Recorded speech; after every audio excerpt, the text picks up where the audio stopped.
నమస్కారం. కంటారా వారికి స్వాగతం. ముందుగా ప్రధాన అంశాలు. రైతు రుణమాఫీ నిధుల సమీకరణపై సర్కారు తీవ్ర కసరత్తు. కార్పొరేషన్కు ఆర్బీఐ అనుమతి ఇవ్వకుంటే ఇతర మార్గాలపై మథనం. రైతులకిచ్చిన హామీలను సర్కారు అమలు చేయట్లేదన్న హరీష్. ధాన్యం కొనుగోలు కేంద్రాల్లో ఇబ్బందులు పడుతున్నారని ఆవేదన.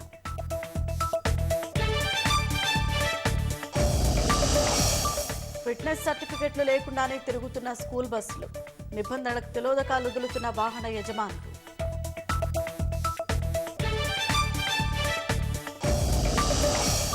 ప్రజ్వల్ రేవణ్ణ దౌత్య పాస్పోర్టు రద్దు చేయాలన్న సిద్ధరామయ్య.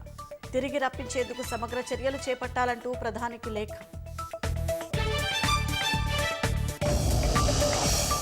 తైవాన్ కొత్త అధ్యక్షుడి ప్రసంగంపై చైనా ఆగ్రహం. ద్వీపకల్పం చుట్టూ డ్రాగన్ భారీ సైనిక కసరత్తు.